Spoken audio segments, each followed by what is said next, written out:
Claro. Vale. Como protocolo de la entrevista, te molesto con tu nombre completo y tu representación. Miguel Maldonado Coria, abogado postulante. Licenciado, ¿nos puede hablar sobre el caso de Leonardo, donde él es imputado o fue imputado precisamente por los delitos de feminicidio, por violación y violencia familiar? Efectivamente, en fechas eh, cercanas se generaron algunas órdenes de aprehensión en contra de mi cliente, Leonardo Domínguez Adame. Esta persona fue detenida por los delitos que acabas de mencionar. Primeramente fue detenido por el delito de tentativa de feminicidio y una vez que alcanza su libertad es detenido por violación y violencia familiar. ¿Sí? Se generaron dos órdenes de aprehensión derivado de una misma carpeta de investigación. Estas dos órdenes de aprehensión las fueron emitidas por un mismo juez y fueron solicitadas por una misma Ministerio Público. Así fue.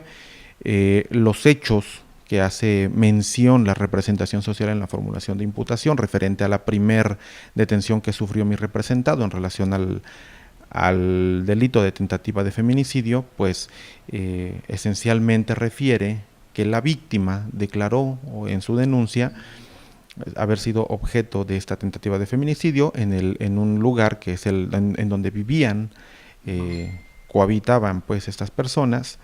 eh, Ahí se generaron esos hechos en donde obviamente al tratarse de una audiencia que es unilateral, es decir, únicamente una parte la pide, no hay quien defienda cuando se pide la orden de aprehensión, pues bueno, no existía un contrapeso contra la imputación de la Fiscalía. Una vez que nos llaman a imputación, sabemos los hechos y ejercemos el derecho de defensa, bueno, se demuestra que los hechos difícilmente pudieron haber ocurrido como lo denunció la víctima. ¿Sí? Se hicieron valer varias inconsistencias. De hecho, la víctima da por presente a una tercera persona que es con la que supuestamente había existido un problema directo con mi representado, no con la denunciante, con otra persona. Esta persona logramos su comparecencia a la audiencia de vinculación a proceso y se obtuvo que los hechos no habían ocurrido de la forma en que dijo la víctima, ¿sí?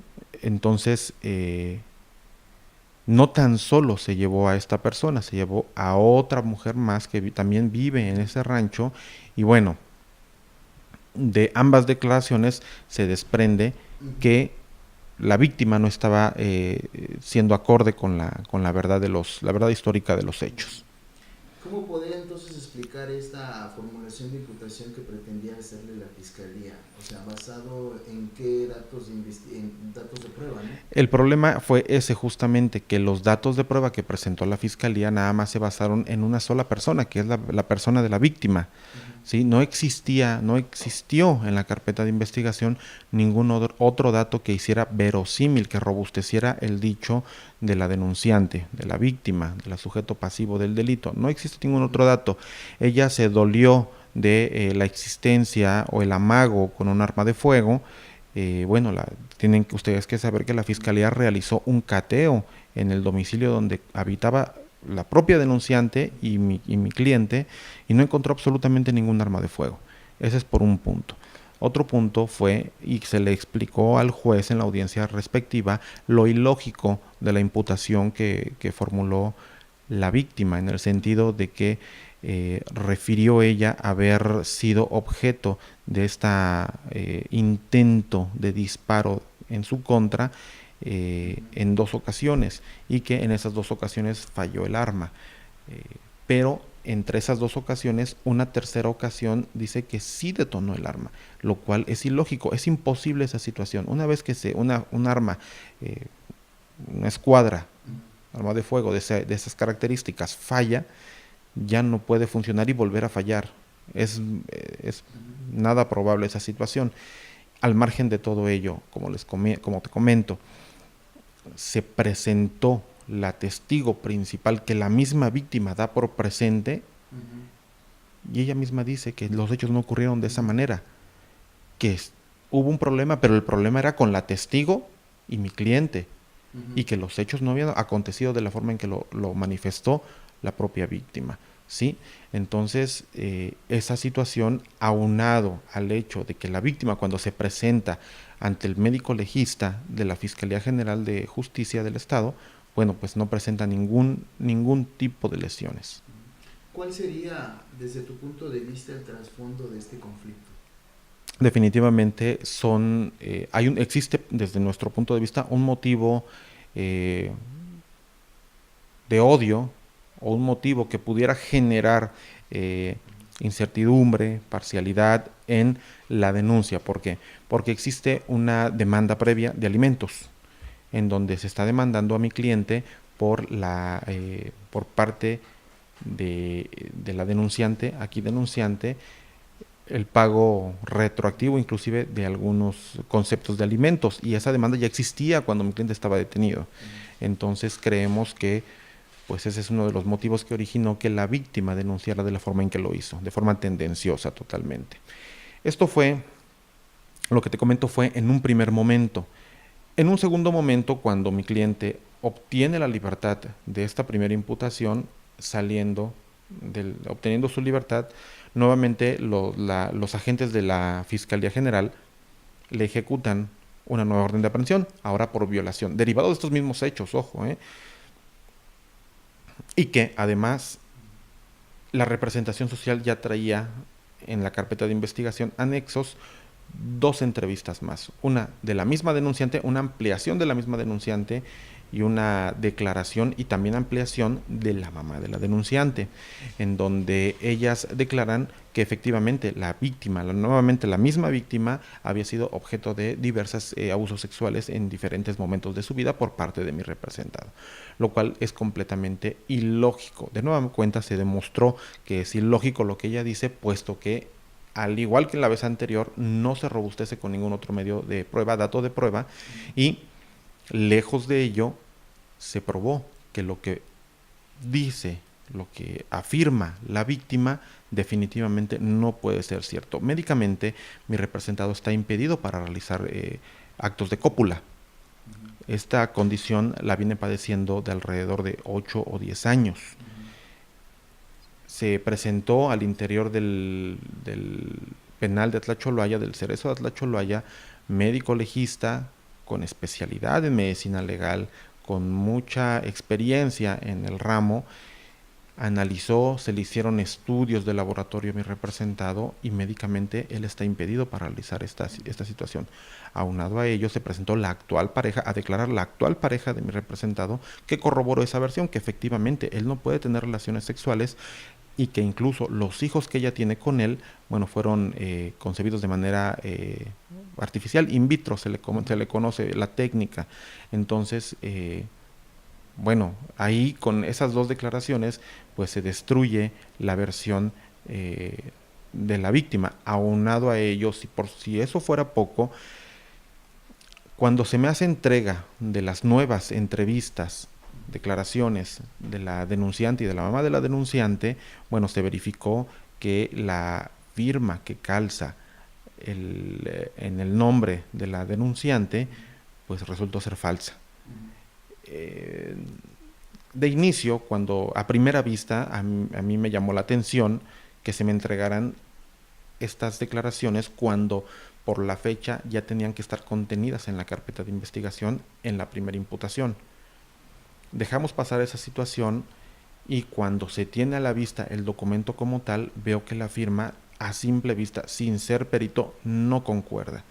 Entonces se le pidió al juez el apoyo para poder tener acceso a las firmas originales del expediente original y poder hacer la comparativa de un par de comparecencias anteriores y de la nueva comparecencia, de las firmas que calzan esas comparecencias. Y efectivamente, la perito en grafoscopía determinó que la firma que calza el último documento en donde se señalaba la imputación de violación, pues es falsa. Es definitivamente falsa, hablando de la denunciante. Estas firmas, por ejemplo, esta firma, ¿quién pudo haber falsificado? ¿Es por parte de la fiscalía o por parte de la persona denunciante? No puede ser la denunciante, se entiende que la denunciante, al ser falsa la firma de la denunciante, ella no plasmó esos hechos. Entonces, la única persona que queda que sí firmó, aparte de la denunciante, esa comparecencia, esa denuncia, fue el personal de la Fiscalía, el Ministerio Público, la representación social. ¿Crees que existe una persecución por parte de la Fiscalía hacia tu cliente? Pues no se trata de lo que yo crea, se trata de lo que se puede verificar. De lo que se puede verificar es que de los mismos hechos se generó una imputación. De unos hechos se genera una imputación. De esos mismos hechos se genera una nueva orden de aprehensión. Y sobre los nuevos hechos se generó una firma falsa. Yo creo que la conclusión es bastante obvia, en el sentido de que se trata de perjudicar ciertamente a una persona a través de una persecución. Así es. Estoy casi seguro, derivado de lo que les acabo de comentar. No son conjeturas. No se trata de decir por decir, sino de lo que existe y de lo que ha ocurrido a lo largo de esta investigación. ¿Se estará generando alguna denuncia o algún procedimiento legal en contra de la...?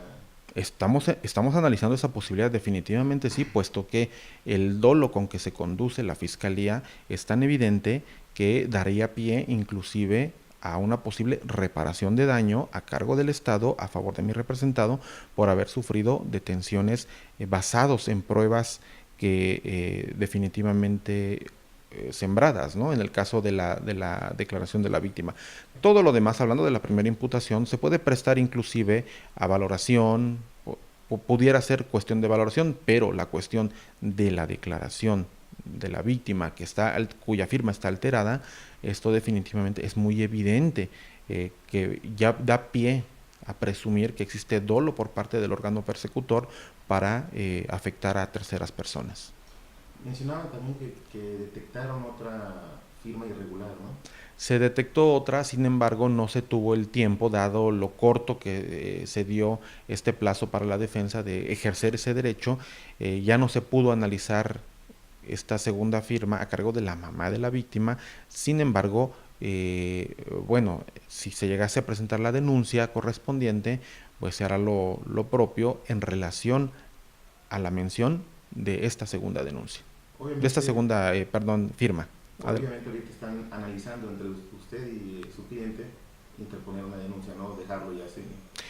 Se está analizando, pero bueno, existe grande probabilidad de que sí se presente esa denuncia, dado que mi representado pues estuvo privado de uno de los bienes jurídicos más protegidos, que es la libertad de las personas.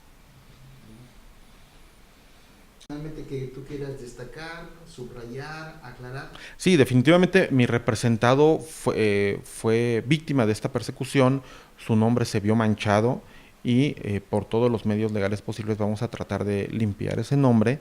Mi representado no es la persona que presentaron en los medios, es una persona trabajadora, es una persona honesta que se dedica a su familia y al trabajo honesto realmente, el trabajo que tiene en su rancho, que tiene estos animales, todo está en perfecta regla e inclusive existen convenios con algunas escuelas para hacer una cuestión didáctica con estos animales, ¿no? Entonces, de todo lo malo que se comentó de mi cliente, bueno, realmente nada es cierto y mucho de lo bueno nada se dijo.